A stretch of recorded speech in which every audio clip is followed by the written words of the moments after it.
Salut tout le monde, j'espère que vous allez bien. Aujourd'hui, j'aimerais revenir sur les 3 derniers chapitres de Hippo parce que je les ai trouvés hyper plaisants à lire. Voilà, la dernière fois qu'on a fait une vidéo ensemble, j'étais un petit peu déçu du rythme de Hippo. Je trouvais qu'on s'emmerdait un peu, hein, franchement, on va se le dire.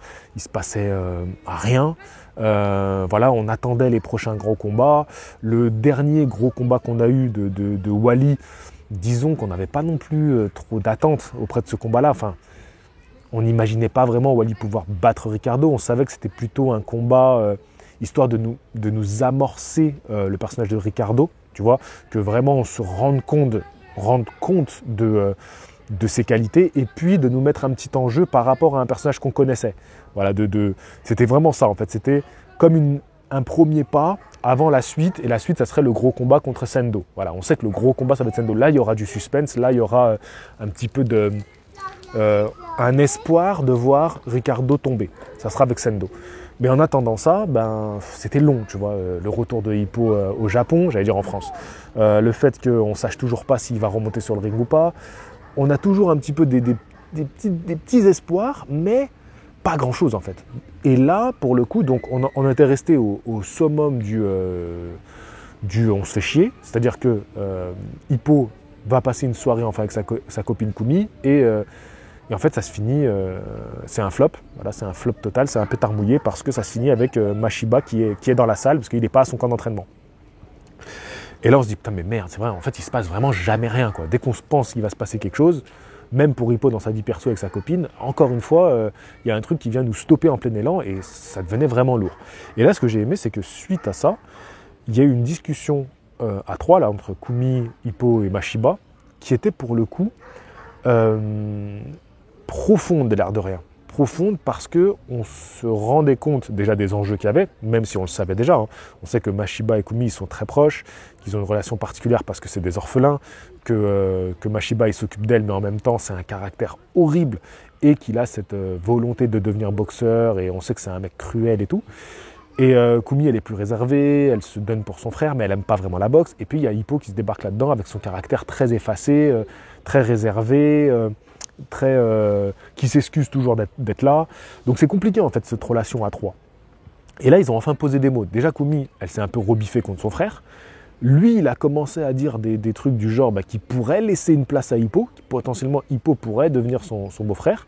Donc franchement, j'ai bien aimé moi cette discussion, j'ai bien aimé cet échange. Et puis en plus, moi j'ai le truc, comme je suis aussi un grand frère, j'ai une petite sœur. Donc c'est vrai que je me retrouve bien dans ce truc-là, tu vois. Puis voilà, je suis un passionné de boxe. Donc en fait, forcément, je vois des liens, en fait. Tu vois, je fais des ponts, je m'identifie un petit peu à cette relation Mashiba-Kumi, tu vois. Et alors, ce que j'ai beaucoup aimé aussi, c'est que finalement, Hippo, il finit par lâcher prise, parfois il se barre, tu vois, il laisse parce qu'il se dit, là, ils ont déjà tous les deux des choses à régler, donc je ne vais pas en plus rajouter le truc de je veux être la petite copine de Mashiba. Je veux que ma petite copine soit la sœur de Mashiba. Voilà, c'était pas le moment. Tu vois, il y a déjà d'autres choses qui se réglaient, mais c'était déjà une première amorce et c'était bien. Et du coup, moi, ce que je trouve génial, c'est que quand il sort, il oublie ses poids et donc Mashiba le poursuit. Et là, Mashiba lui aussi lui dit, mais en gros, peut-être t'as des poids. Enfin, il lui fait comprendre, mais t'as pas un peu des regrets là d'avoir arrêté la boxe? Et ça, c'est quelque chose que, voilà, on avait déjà cette hypothèse de peut-être que ça va être par là que Hippo va vouloir reprendre la boxe.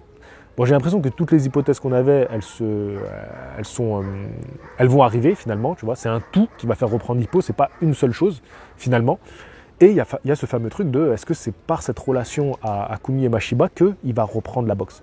Et donc, clairement, Mashiba lui dit, écoute, t'as pas de regrets, tu vois, il lui pose la question.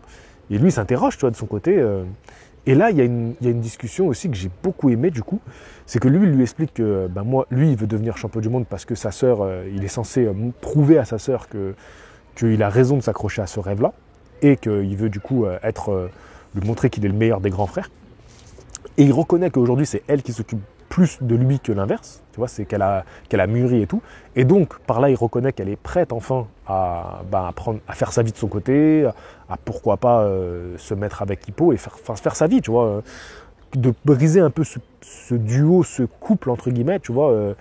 très fusionnel parce que voilà, ce sont des orphelins et parce qu'ils ont tout vécu ensemble et ils ont passé des moments difficiles. Donc forcément, il faut que lui soit prêt à laisser sa sœur partir et que sa sœur soit prête à dire que son frère, c'est bon, il peut vivre sans elle. Parce qu'il y a des enjeux qui sont forts entre eux, tu vois. C'est pas une famille normale, c'est pas une famille classique, tu vois. Et donc, il reconnaît un petit peu ça en parlant à Hippo. Il va un peu tester Hippo sur le côté de la boxe, tu vois, parce que lui, tu sens qu'il aimerait bien que Hippo reprenne. Et surtout, il lui donne un argument de taille, c'est par rapport à Miyata. À Miyata, et surtout, il va appuyer, il va faire un coup qui fait mal.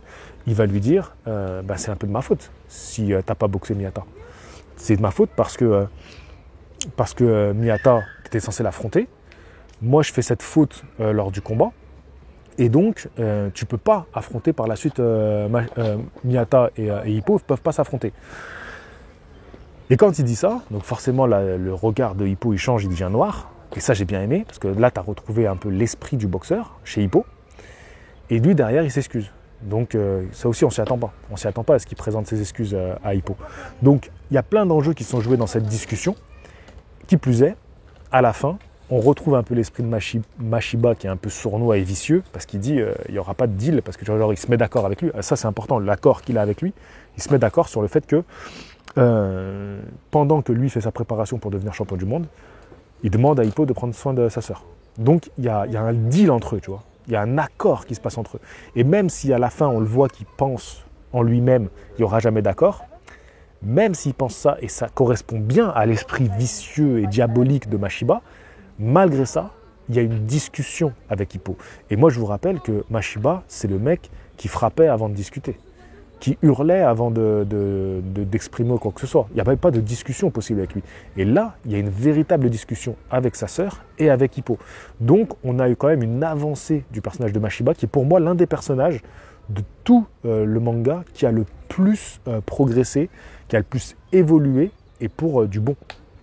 Donc ça, c'est la première chose. Et enfin, on finit avec le dernier chapitre, donc qui est sorti, où on voit la préparation de Sando. Sando qui se met en condition pour être le plus cruel possible, le plus sauvage possible lors de son combat. Donc l'approche est pour moi la bonne pour Sando. Il faut son plein potentiel, c'est ça de toute façon. Et donc il massacre ses sparring. Donc ils sont face à une situation où ils n'ont plus de sparring partner pour lui parce qu'il les massacre tous. Et qui débarque à ce moment-là ? Takamura. Takamura, on était un peu frustré parce que quand Hippo vient à la salle et qu'on lui dit mais Takamura il est parti en voyage, donc on est un peu en mode mais il fait vraiment chier Takamura, mais ça a un sens parce que Takamura à la fin du chapitre il se retrouve face à Sando. Donc du coup tout prend son sens. Finalement son voyage va servir à potentiellement faire encore plus progresser Sando avant le combat de sa vie. Qui de mieux que Takamura pour aller tester un peu ta force mentale et pourquoi pas cette nouvelle technique qui va faire en sparring contre Takamura. Donc le dernier chapitre, même si encore une fois il ne s'est rien passé, ça nous promet des super trucs pour la suite. Et j'ai hâte de voir ça. Vraiment le sparring entre Sando et Takamura promet d'être explosif et surtout hyper intéressant pour la suite du manga. Donc je suis ravi de ces derniers mangas qui sont sortis, de ces derniers scans qui sont sortis, de ces 2 derniers chapitres. J'ai hâte de voir la suite. Et là, pour le coup, en 3 chapitres, il s'est passé beaucoup plus de choses que tous les derniers chapitres qu'on a pu avoir où il se passait absolument rien. Donc voilà, je suis plutôt content. J'espère que vous n'avez pas trop remarqué, j'ai le nez hyper pris avec les allergies et tout. Je suis dans un sale état aujourd'hui. Mais voilà, franchement, ça fait longtemps que j'étais pas aussi pressé de vous faire une vidéo. Déjà, quand j'ai lu les 2 chapitres où ils discutent, j'étais trop chaud pour vous faire la vidéo. Ce matin, juste avant de partir, je voulais relire les 2 derniers chapitres et je vois que le 3e est sorti. Et je me dis, mais génial, j'ai encore plus de choses à vous dire du coup. Donc sur ce, je vous dis à la prochaine. Fighting!